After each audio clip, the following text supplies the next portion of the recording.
City of LA, Department of Public Works, Board of Public Works, Oil and Gas Administrator for the City of LA.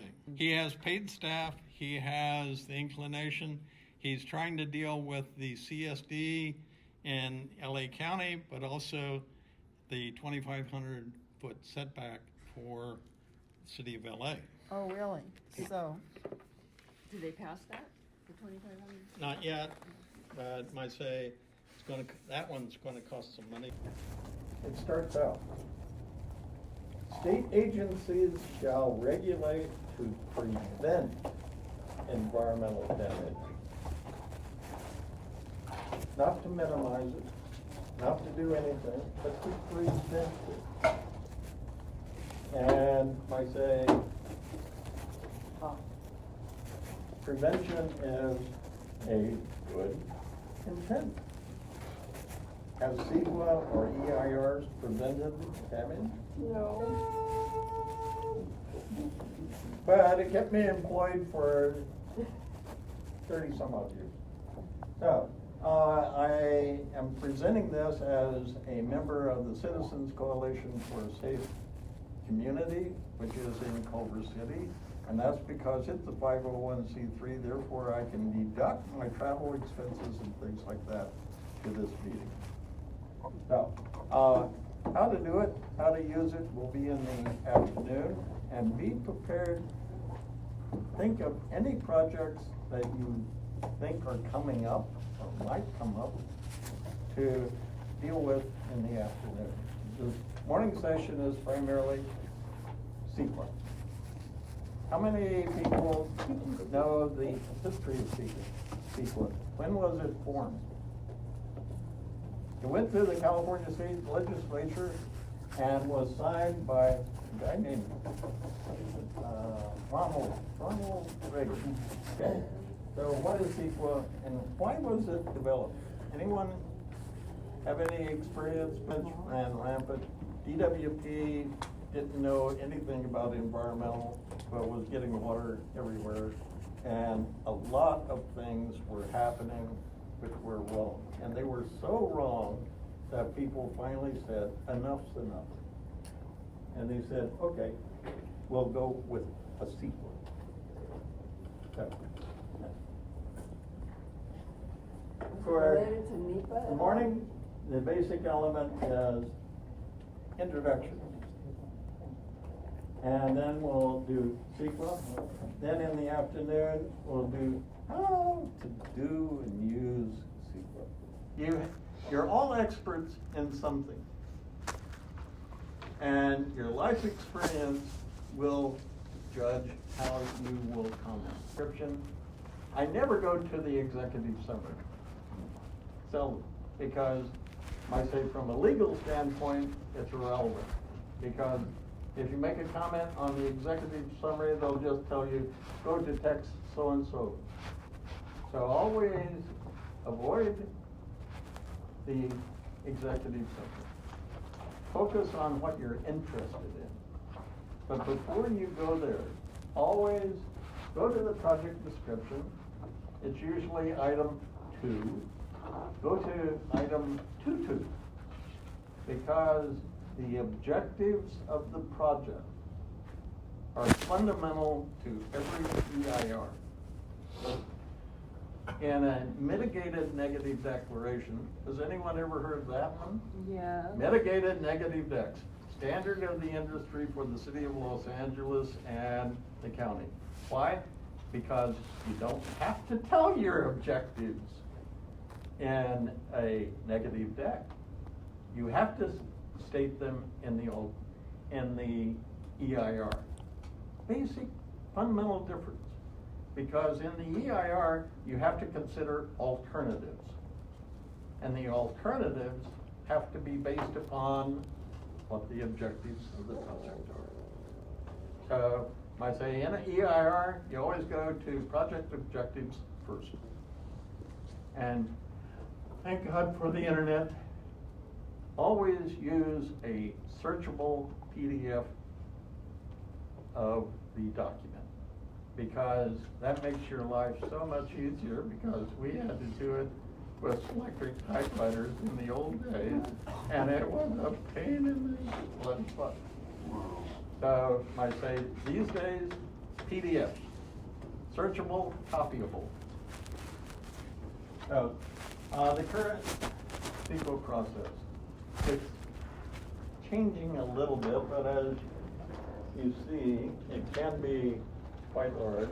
And in fact, there's a web page for case law, which is what happened last year that's going to influence this year. By doing a search on Google, CEQA, case law, 2018, 2019, and it's all online. The computer and the internet has made your life a lot easier than the first 10 years of my professional life. We finally got a Mag 2 typewriter. Wow! High tech. So, let's see. Purpose of the CEQA, to inform you guys. Because the informed public will do better. And to make it easier so that you can focus on things that are important to you. Inform the members about project processes and identify potential. Anything that you're worried about should be the focus of your comment on any EIR or negative debt. To make this afternoon, to make comments easier, better, and some fun. As indicated, when somebody caused an agency to hesitate and to reconsider, remember that all of your comments will give shelter to those bureaucrats, those agency people who want to do the right thing. That's so important. Yes. Say that again. Comment is important to give cover to agency people who want to do the right thing. And remember, this came out of the 60s, which it was hell on wheels, and Caltrans led the way. And as soon as CEQA went into effect, people had to, what? You mean I had to think about it? You know, I just don't do anything without public review. Public review, my God! What does the public know? We all know something. And to give cover to those people who want to do the right thing. And what was the right thing? Prevent environmental damage. First policy of CEQA. And you can read it in the book. Okay, to make comments, to prepare comments from members regarding environmental concerns. My email is there. You give me a project anywhere in the state of California, preferably Southern California, and I can help. But in one case, I helped a group up in Bakersfield, and the Sierra Club state told the people to rescind your comments. Because we had a clause in a settlement agreement between Tejon Ranch and the Sierra Club that we would not make adverse comments on Tejon Ranch projects. And the poor guys in Bakersfield, after we had spent some time doing things, they had to rescind their comments. They can do it as We got around that by going through another agency. Right, or Another organization. as individuals, right? As individuals, you can do anything you want. Right. But they had actually had a vote, et cetera, et cetera, et cetera. And I say, we blame the agencies, but we have seen the enemy and use us also. So we had an earlier discussion about infilling policies of Sierra Club and such. So, AM agenda. Okay, we've had the introductions, we have the workshop, purpose the CEQA history process. It was wonderful at the beginning because we didn't know what the hell we were doing. And so therefore, we tried to do it by the book. And usually CEQA documents in the 70s and early 80s were measured by feet. Then fortunately, we got PDFs and then they go to gigabytes. So, They're huge. CEQA Quality Act, public. The central issue for the Environmental Quality Act is public participation at all decision levels. And I say that's fundamental. And has anyone ever heard of or used the Brown Act? Yes. Does anyone know what the Brown Act is? Any document prepared by a public agency can be asked for and copied and provided to the public. And the Brown Act comes out of the same approach as CEQA. And I have practiced in other states in the United States, and where they don't have it, it's terrible. And it reminds me of the 1960s in California.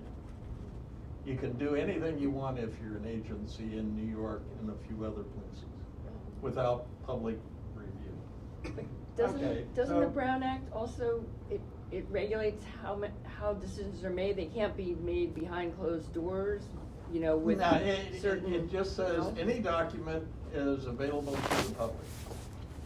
You have to pay your 10 cents a page. Well, that's the Public Records Act. Hmm? Public Records Act. Public Brown Records is Act. the open meeting. It's open Right. meeting law. Including now communications and things like that. You always want to put in reports, documents, and communications when you do one. So I've done several, and Citizens Coalition is still doing some, and there are various ways that the agencies try to avoid public exposure for various reasons. But on the other side, CEQA gives you guys the power to give cover to those that want to do the right thing. Sometimes it's an interesting combination within the same agency to get some people that are for the project, some people in the middle, and some people are against the project. So, projects of concern. Our biggest one, or at least for me, is LA City. And they know me well downtown, and I think we've justified additional staffing because they've increased their staffing. But LA City Planning is a department within the city and basically controls most of the EIR's negative decks on development.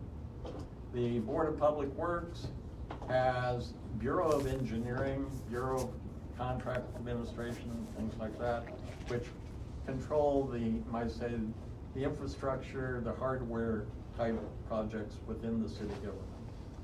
But CEQA depends upon one thing, and in my area, I saw it used once, and I said, my God, does the city engineer know what he just did? Because he asked permission of the Board of Public Works to consider certain projects, which were, ministerial? That is, he could have done them on his own signature. But having asked the board for a discretionary decision, he opened the CEQA box. Anytime you ask for permission to do something, and a body gives yes or no, you open CEQA. And I say there's a place called Elephant Hill, which is now city property, that came about because they had to go back and start CEQA all over for the public infrastructure. And that caused all sorts of problem. Because he made one statement, I need your permission to do this. It was by right.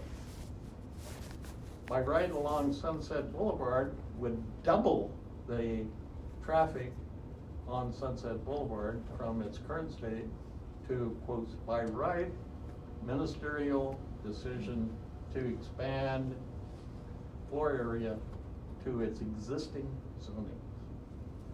It would double the traffic, i.e. you wouldn't allow any curbside parking. Everything would be bus lanes, maybe one car lane during the morning and afternoon. But I say by right. We would not have CEQA to deal with the doubling of Sunset Boulevard traffic. No physical change to the environment, but the zoning is already in place. And I know that because I helped some people out at Sunset Junction on a proposed development there that wanted the infamous word in the city of Los Angeles, variance. That is, it's permitted now by right, but I want to change it a little bit.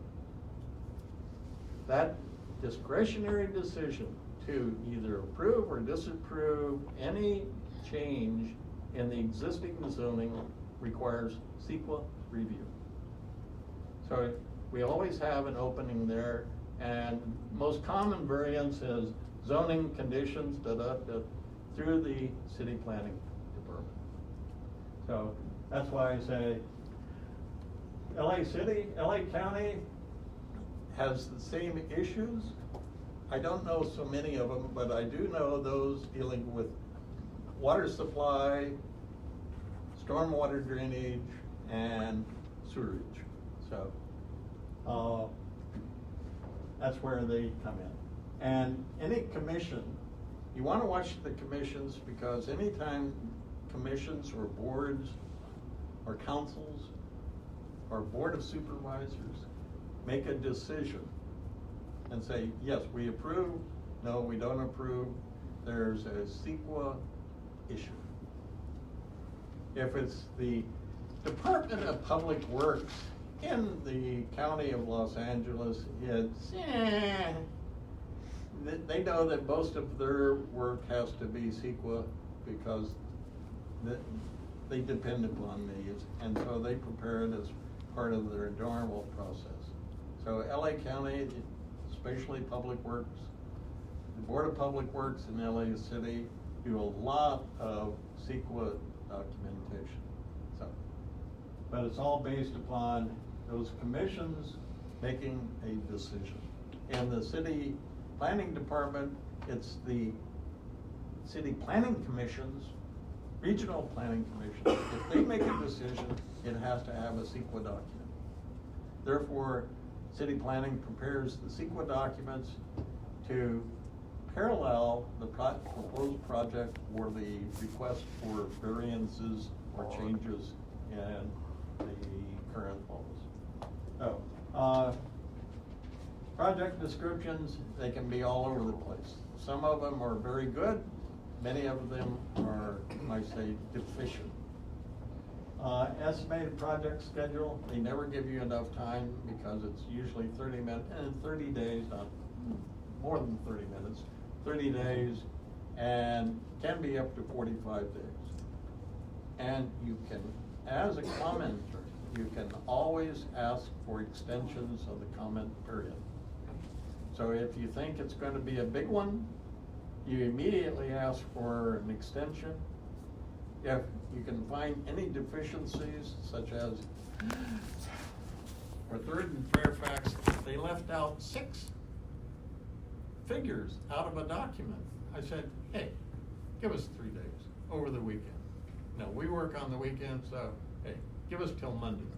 They did, virtually without comment, because they had a deficiency in their own documents, and that does occur. So, you gotta watch that schedule. And the first thing that I usually put on my canned letters of submittal is date. Sometimes I'll put in time.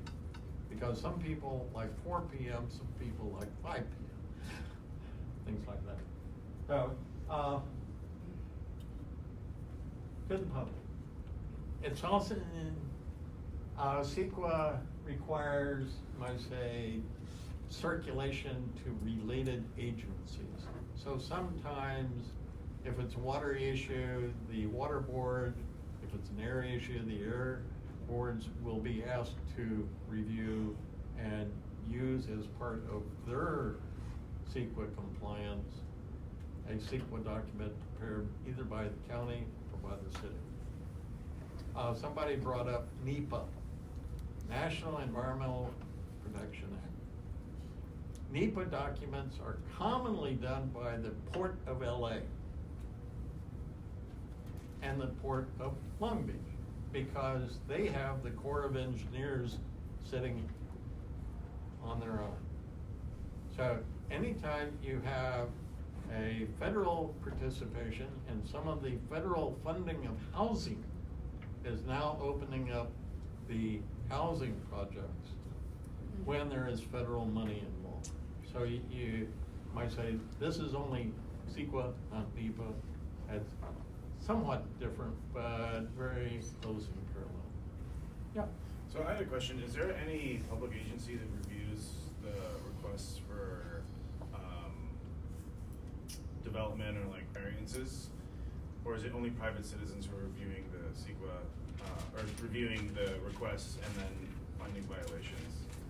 Okay, let's say It probably wouldn't meet the current zoning for, might say 150 feet that way. So if a developer wanted to develop an identical building, he would have to ask for variances for that zoning, which requires the planning commissions and oftentimes eventually the city council to approve that zoning change or change to the conditions on that particular parcel. So anytime there is a discretionary decision, if it goes to an agency and they can say yes or no, it's subject to CEQA. And then the question then becomes, to what extent will CEQA require certain documents? Some things, if there's no significant change, significant, or substantial, reasonable, then you might get a negative declaration. That is, there's not going to be any significant impacts, therefore we approve. And thereby, a negative dec can be a CEQA document. A categorical exemption, there are certain things that the state of California has specifically exempted. And you might say SB 50 right now in the state legislature would probably include a provision that all housing related to transit-oriented developments and or job centers would be exempt from CEQA. Wow. And that's called a categorical exemption. There are some. And one of the issues right now for this year is SB 50. Go on Google, SB 50, Wiener, and you can see the details of it. But it basically would require a categorical exemption of housing in certain conditions. So, that's part of it. Okay, what's the purpose of a draft CEQA document? It's to get agency and public participation. That is, you prepare the document, you circulate it to all the related agencies, and you post it for public review. That's the basic element. And that goes back as to public and agencies need to know what the hell you are doing in your department agency in order to make sure that they have been covered by your CEQA. And oftentimes, say the air board or the water board might say, we concur with this CEQA document regarding our participation. So, there's those things. Okay, then I always go back, there are always key environmental issues. Elsewise, you get a category, and you'll get an exemption, negative deck. You can have what is called mitigated negative deck. That is, you do a few things, and that reduces all of the impacts to less than significant. And sometimes you have to deal with that. So, key environmental issues. I always love them because when I read through, I usually note someplace else as to what the hell are they doing there? Why didn't they include water? Why didn't they include air? What's wrong? Because sometimes by seeing what they're not covering, you get an indication as to where the soft underbelly may be. And oftentimes, developers don't want to give out all of the information, so you have to kind of piece it together. Somewhat like dealing with architects. They will do X, Y, and Z when they really want to do also A, B, and C. So there's problems there. Okay, summary of impacts. I always keep a summary because on page 2 and page 3, I'll summarize whatever comments I'm making. So I usually have a cover page which tell me when, who, why. Then I'll have page 2, which are the key environmental issues. Then page 3 is all the other projects just by headers, so that I keep myself organized and I can provide an organized submittal to an agency where the guy's not going to have very much time to review what I'm saying about their bad project. So I gotta make it easy for them and easy for me. Then all the other stuff. That's why I say a CE and acronyms. In fact, the City of Los Angeles Planning Department has a page for acronyms, web page, and I think there's something like 100 frequently used acronyms. CEQA acronyms, a CE categorical exemption, MND, that is negative declaration with mitigation, or mitigated neg deck. EIR, that's the simple form. You can have a lot of other EIRs too. So we'll deal with the comments this afternoon. How to make comments. Because I've been in a lot of governments that didn't have public participation, and totally different attitude in Texas versus California. Very, very different. So, past current CEQA process. In the early days, we didn't have negative. It was all EIRs.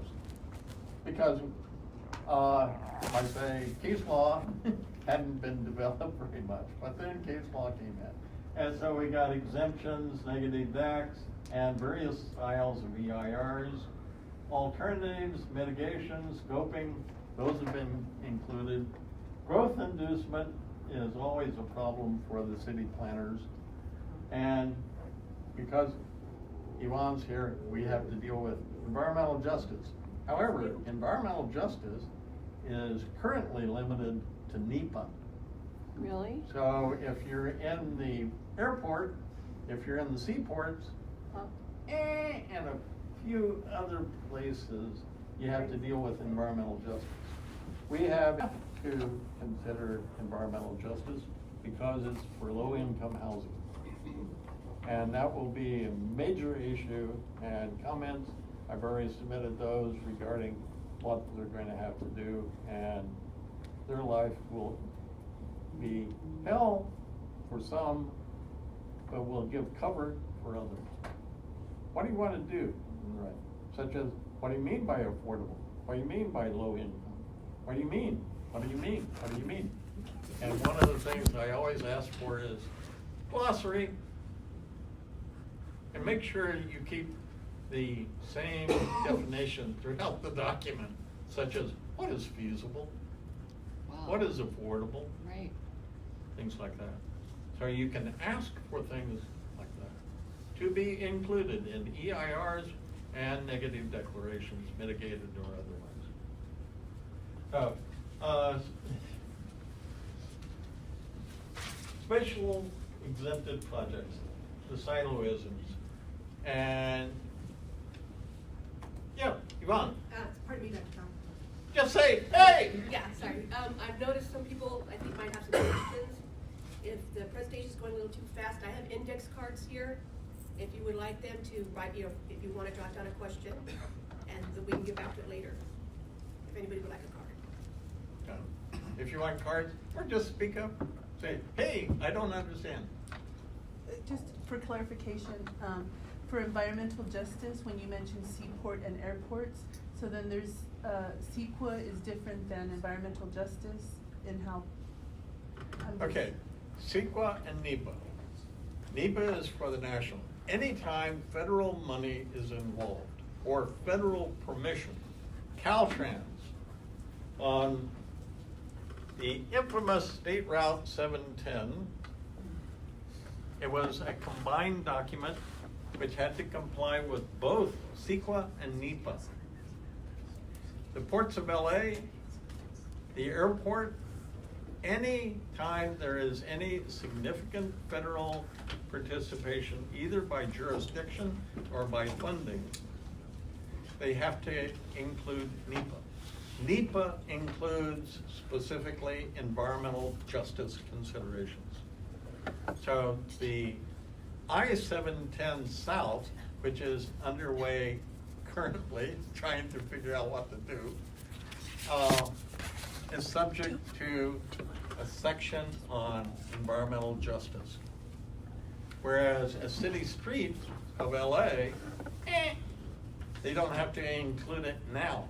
But sometime this year, CEQA requirements will be revised to include environmental justice.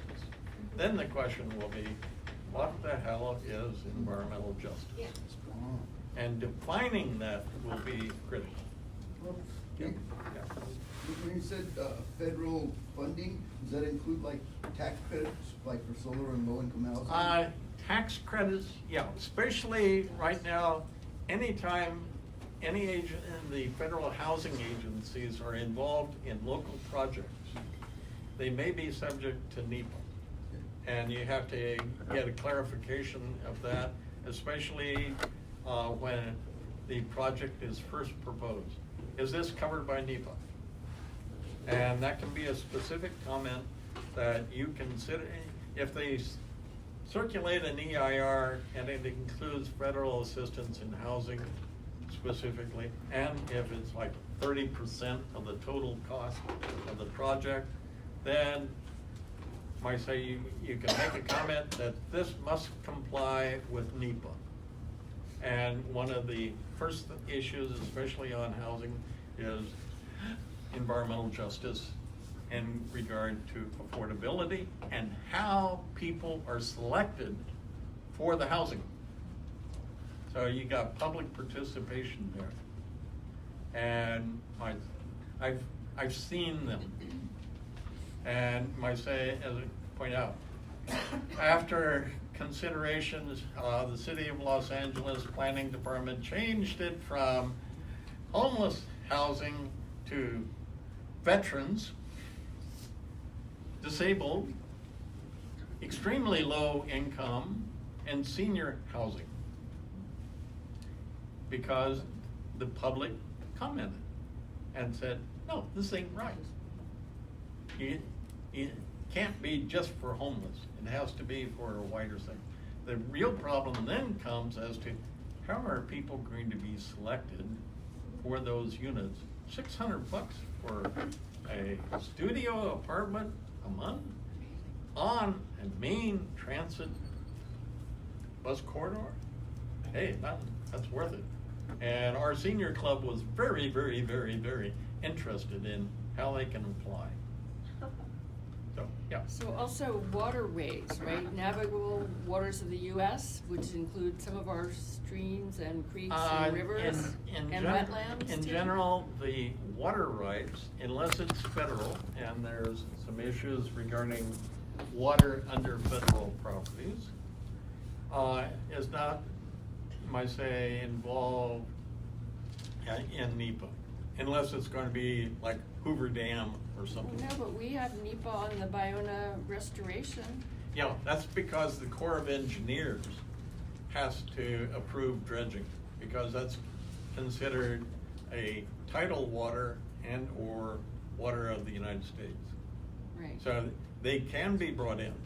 Sometimes they don't want to be brought in, but you can, if there's any federal participation or permits required, it's something like for the 710, no funding was going to be gotten from the feds. However, because it connected to an interstate, which is a federal property, it had to have a NEPA compliance. So by say, anytime you have to have an approval, a discretionary approval, anytime there's major funding, or might say participation in design, you need to have NEPA involvement. There was a recent EIR called Whittier Dam, or Whittier Narrows Dam, which the feds wanted to do only. They didn't want CEQA involved. They didn't want the county involved. Why? Because within CEQA, if you file a suit and you win, Oh, right, you you get can attorney claim fees. damages for your attorney's fees. If it's NEPA, much more difficult to pay your attorneys. So there's some issues there. So I say it's my belief that the Corps of Engineers chose to do the Whittier because they wanted to keep it out of the local politics, i.e. they were complying with local politics coming to them. It reeked of the 1960s when people were doing things behind closed doors, closed heads, closed eyes, and you know. So, here's my email. It's on the wall too. But if you have a project, and there's a lot of projects going on, I can help. I am retired, and my wife is retired as of a month ago, and so it's either gardening or typing. So, okay, exemptions, negative debt. The difference between the EIRs versus an EIS, and it goes usually to the federal monies involved. You can subscribe to the city and the county to get notices whenever documents are going to be done by city planning, public works, water and power, and housing and community, HCI. For an interesting little page is this one. Office of Planning and Research. Periodic review of the CEQA can be beneficial because it will tell you, you put in, say the month of February 2019, has anything come out from the city of Los Angeles? Everything that's been circulated by the city of Los Angeles will be presented. And that will give you summaries of everything that has been submitted for CEQA compliance within the state of California. Any city, any county, any agency. And it's all right there. And over on the left-hand side, when you open the page, you'll see CEQA and that database. You go in, tap on that, boom. You submit all of your qualifiers, limits, and it will tell you everything that they have. And what the hell that we used to do in the 1980s to get that same sort of information. But now, click, click, click, click, and it's there. So if you want to keep, if you suspect that somebody may not be circulating all the documents, they have to there. So that's a very important issue. That's the CEQA process. It is, it's online, so don't worry about it too much. And it's in the document. Basically, it says that there's two processes. This is for the exemptions. You prepare something, it's submitted in the city, it's called the EAF, and then it goes through for, then there's usually a discussion for about 30 to 60 days, and then it can be transmitted for a negative dec or mitigated negative declaration. Both of those are standard forms. Then there's the EIR process. Once it's decided that it's not going to have a negative dec, it's going to have to go through the process. You get kind of 3 bites at the apple. You get public scoping. Scoping is where you set basically the content of what's going to go in the EIR. Then you'll get what they did in the EIR. You can submit comments, and then they will issue a final EIR. And if you're going to take it to court, you must participate in all 3 and raise any issue that you want. Because if it's not raised, you can't litigate on that issue. Yep. Right. And you hope that other people might raise it. But even just one sentence can be One enough. one line of comment saying, this section is inadequate and incomplete, and this is one of the reasons why. That's enough to say, okay, you can further expand it, especially in this one. If you don't have enough time, put a one-liner in it at this stage, and then you can come back and say, well, the response in the final EIR was inadequate and incomplete. And those are the 2 catchwords that you always use. Inadequate, that is, not enough information. Incomplete is, hey, you forgot environmental justice and this is federally funded. So, inadequate, incomplete. And those have been my making it adequate. Who the hell can figure out what adequacy is? Well, that's not your problem, that's their problem. They get paid the big bucks to prepare it. And I always want to remind the people that whoever's preparing it is probably getting at least $60 to $80 an hour, maybe more, to prepare it. So I say, consider that. If they don't make it publicly accessible, that is, if the public can't understand what the hell the person is trying to get over, that's a comment. I say, is anyone interested in oil and gas? Yeah. Okay. I don't like to do oil and gas in the LA area because I get too dizzy. I prefer to go to McKittrick, Taft, Coalinga, Avenel, or Bakersfield, because there people will talk straight, because they are in their own environment and they have acclimated to it. Whereas down here, everything is spun. And I have to figure out which way the spinning is going. Is it clockwise, counterclockwise? What are they doing? And it's difficult.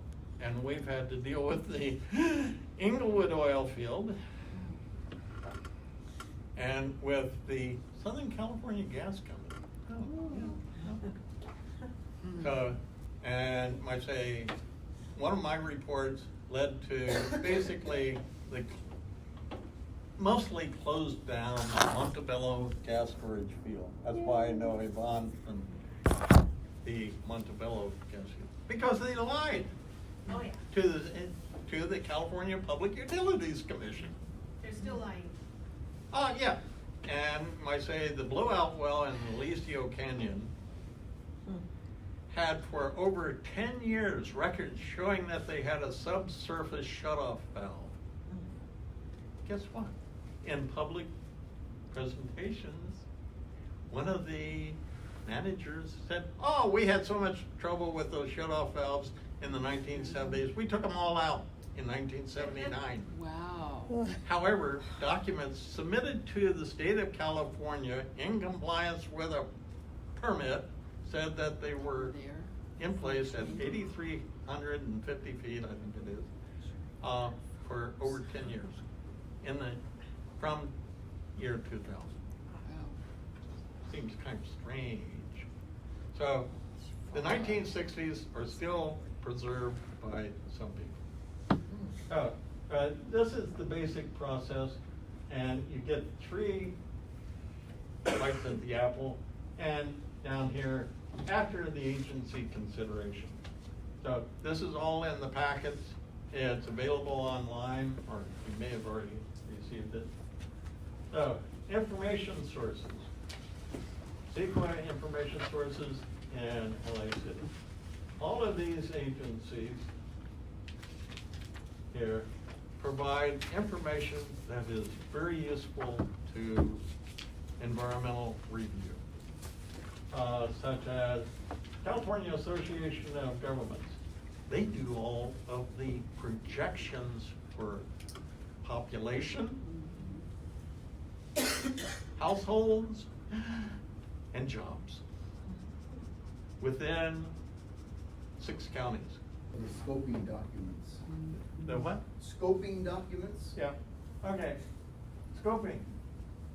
This is when they, basically it will be a project description, plus usually what is called the initial study. That is, based upon 3 days of review, this is what we think might be most important. And if you disagree with the initial study checklist, that is, it has to be mitigated, and they're saying that it's less than significant without mitigation, you can make a comment. And your comments here have to be reflected in the preparation and in the document that's circulated. If it's not included, then you got a comment for the EIR. But they have to be included, sometimes as an appendix, as these are the things that we were told to do, but we didn't do them. So, oftentimes as an appendix. The initial study, checklist, and all comments on the scoping will be included as an appendix and the EIR often.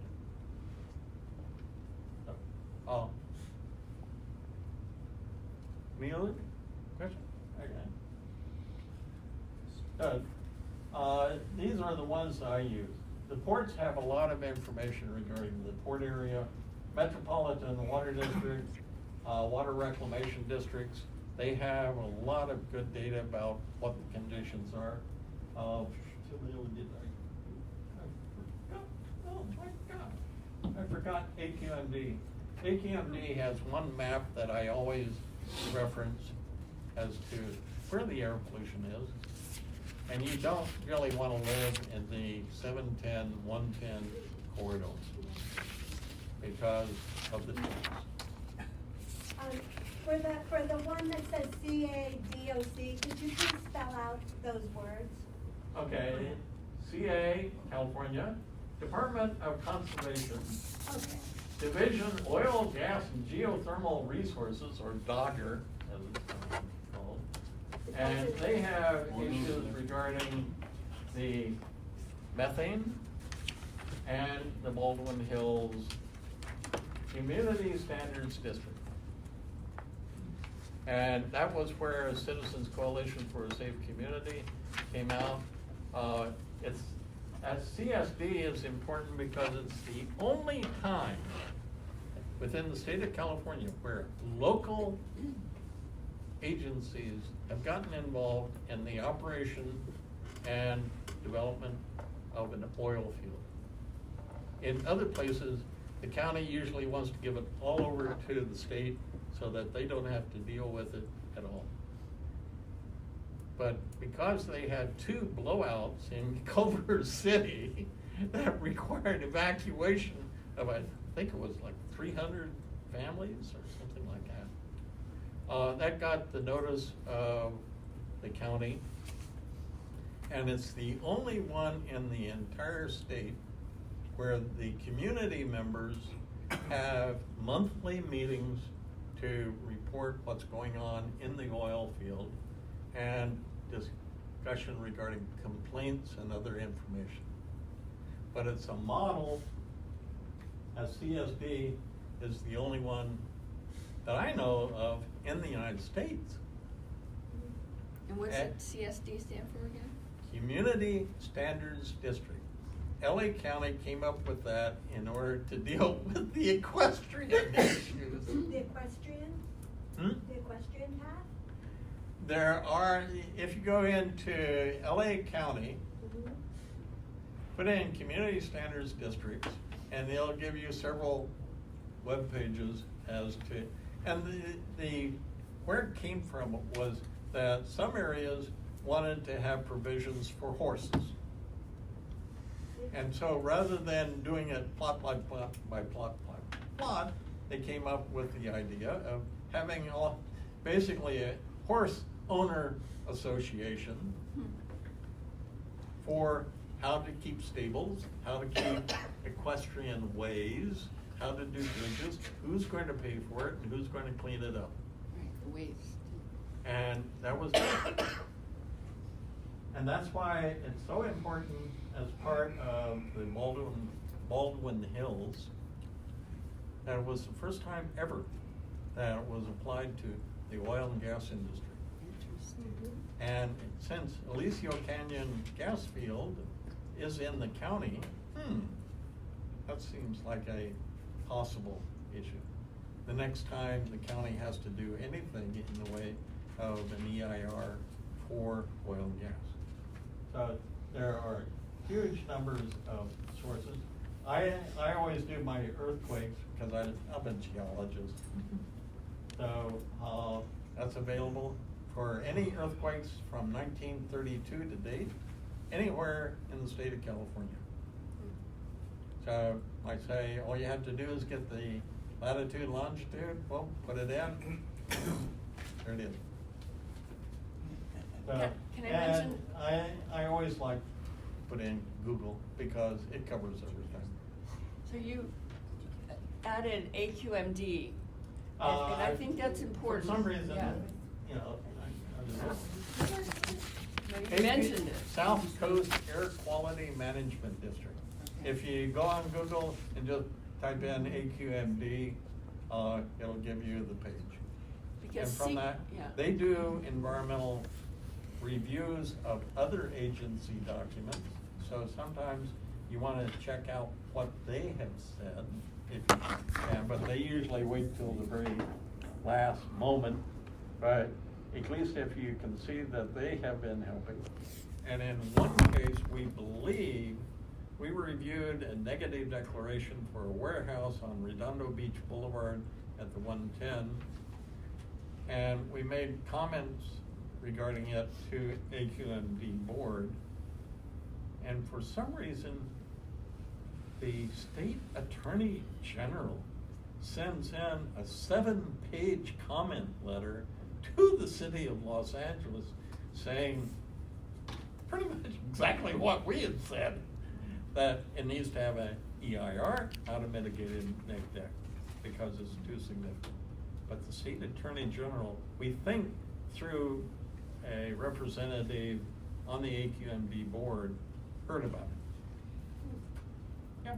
Well, so they now have to consider climate change effects, greenhouse gas emissions, that kind of thing. Yeah. And that sort of ties in with this.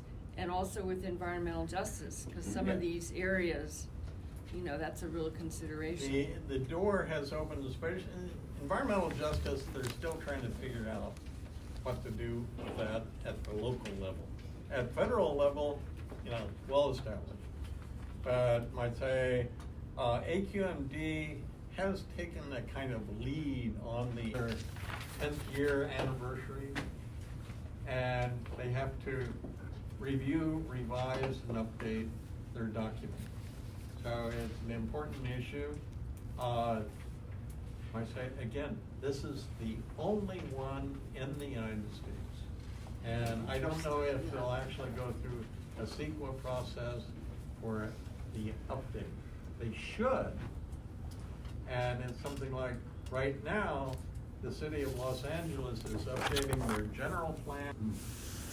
I say, updating the general plan of Los Angeles or the community plan of Playa del Rey area would be a precedent to apply to the CSD for the Baldwin Hills oil field. Yeah. They use CSDs, you said, in the United States, other countries use CSDs, or? I don't know of other counties that do it, but I know that LA County, they started from the horse rearing issue, but I would assume that others are there also. And here's one of the big differences. The CSD may have force of law that is greater than the community plan or even the general plan of the city of Los Angeles. Because in planning, here's two big issues, or definitions. If you're going to do a plan for a city, do a specific plan, not a community plan, not a general plan, because the specific plan is law. The general plan and the community plans for the city of LA are changeable by the director of city planning. The specific plan has to be changed only by approval of the City Council of Los Angeles. So if you have a community plan that says one thing and a specific plan that says a different thing, the specific plan takes precedence. It's law. It's not guidelines. It's not policy. It's law. And that is an important distinction. And the people of Harbor Gateway Community Plan, they've learned that one. And question as to how many specific plans can you cram in to a community plan? Because you got to go through the EIR process anyway. And maybe it has to go to city council anyway. So if you make it as a specific plan. Me, I've done a lot of things. I've been a lot of places. Privilege information. I am almost 80 years old. And I started traveling in 1963 to Kenya before there was internal self-government. So, got a PhD in Berkeley, 1967 through 78. That was a fun time in Berkeley. So I've been around a lot, worked for a couple of good companies. URS are now AECOM, Parsons in Pasadena, and Dubai World, which is part of the government of Dubai United Arab Emirates. So, done a lot of things, been a lot of places, never been to Australia, never wanted to go. And nobody would pay me to go, most important. So, my list of places that I've been, experience, one of my first environmental jobs was in Hawaii. And although I wasn't qualified, I got about 10 hours of tank time, but other people were getting 80 hours of tank time in a 2-week period. So we were doing the first ever environmental impact report for HECO, the Hawaiian Electric Company, on the main island. And we did a whole bunch of things. My current works, especially the certain Fairfax and 1111 West Sunset Boulevard. Some of you said that you travel on Sunset. Well, there's a big project. You think downtown is big, there's a big project proposed there. Oh, I'm sorry. My name is Martha Camacho Rodriguez, and I'm a resident of Downey. Myself and some other residents in the southeast, we decided to form a grassroots organization called Social Eco-Education. And so we work primarily around air, water, soil, chromium-6 in our area, lead, and now we're talking about PFAS. So, and I ran a grassroots campaign, and I won District 1 Central Basin Water. So you're on the water board? Is Yes. that what it is? Okay. Oh, great. Yes. People power, less than $1,000. You don't need to spend $100,000 to get there. Thank you. So bragging rights. I'm Jeanette Fosberg, and I'm from the Airport Marina Group and the immediate past chair. And we have a battle over what's going to happen to the Ballona wetlands and whether they're going to be dug out 30 feet and invite in it'll take up about 85% of the entire 640 acres we saved. And they'll, if they have their way, bring in full title. And that means that most all of the animals and birds and everything that are there now will be supposedly caged and brought back in 4 to 10 years. And we think that's wrong, so I'm just kind of interested in knowing a little bit more about CEQA. That's it. Leslie Purcell, I'm also with the Airport Marina Group, but I also live in Ventura, so I'm involved with Sierra Club up there. But I've been working on Ballona since, late 90s? Oh my gosh. Anyway,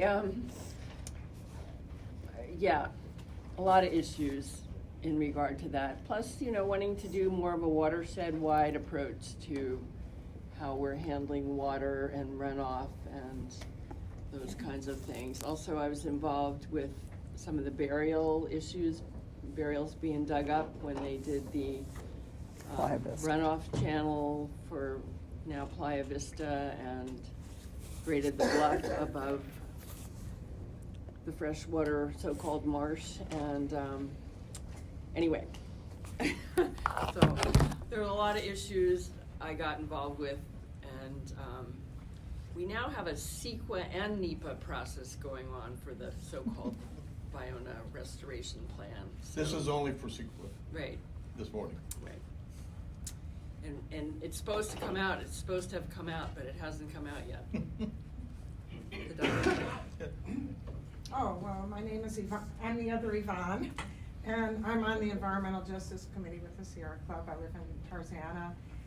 And I'm involved in various things. I volunteered for the LA River cleanups. I'm concerned about the LA River Master Plan.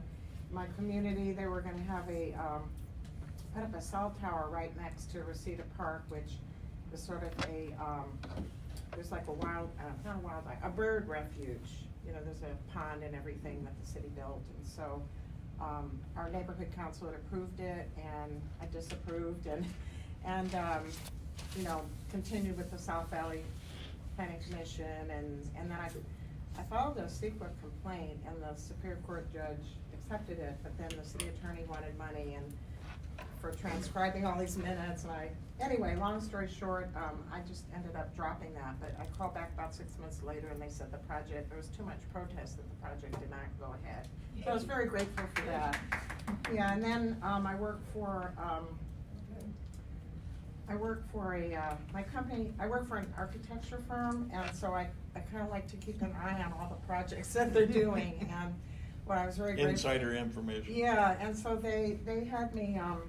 There's a high residential tower in San Francisco, and so because I passed the LEED green test, they asked me to help gather information for it to be LEED silver. So that was very interesting. I learned a lot about that. I'm kind of like the policeman, making sure that they don't try to cut corners, you know, and with that information, let's see. Oh, I was concerned about the metro transit-oriented communities, because I've been to some of those meetings, and so I know, how do we balance providing housing affordable, so they try to make it more dense, but then I noticed they were sacrificing environmental things like open space setbacks. That was a big discussion with one of the AIA groups meetings that I attended, and so American I'm interested Institute in of that. Architects. I'm interested in that. How do we balance that? You know, how do we create affordable housing for people while still, you know, they're people too, you know, don't let them come through the back door and have no green space. So that's it. Thank you. Thanks. I'm Harvey Eder, I live in LA, here in Santa Monica. I've worked in solar energy for over 40 years, 45 years, and public solar power, the Public Solar Power Coalition. And I've worked with Angeles, and basically I worked a lot on the state energy and climate committee, and had worked on fracking, and more recently been working at a subcommittee of the Energy and Climate Committee on public solar power for the state, taking over the investor-owned utilities transmission and distribution system, which we've already spent tens of billions of dollars subsidizing. The first time they went bankrupt was 18 years ago, anyway.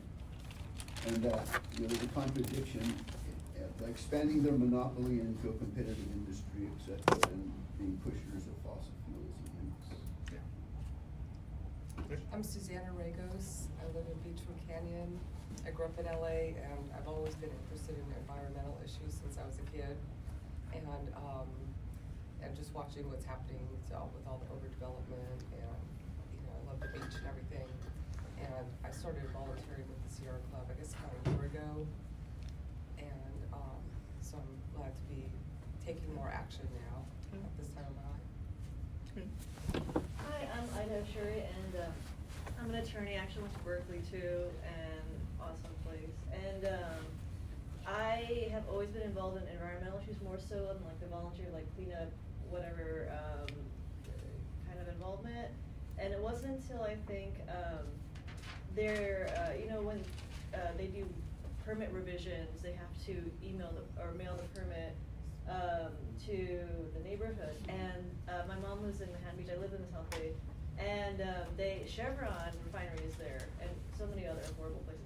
And they mailed out a permit revision where they wanted to eliminate startup and shutdown emission restrictions and just grossly expand the limits on pollution, basically, and their reasoning was because they weren't able to meet the technology that they were using.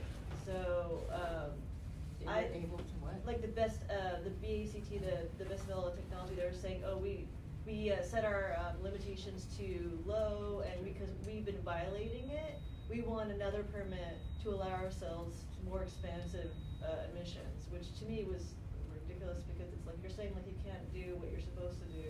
You've been in violation, but you want to have even less restrictions because you've been in violation. And it was just mind-blowing to me, because it's like... It's called the variance. Huh? A variance. Variance. There was nothing like, there was no, you know, consequences for them being in violation. But anyways, so I decided to write a comment, basically, to obstruct this revision. And I contacted people from Earth Justice, and I had like literally a week to do this.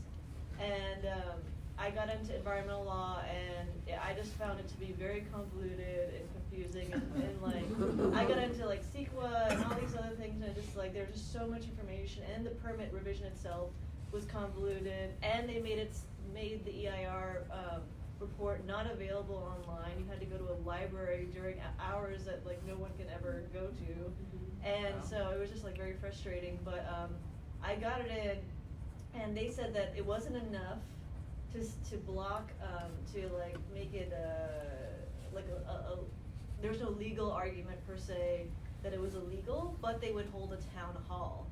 And so I was like, okay, that's really great, and it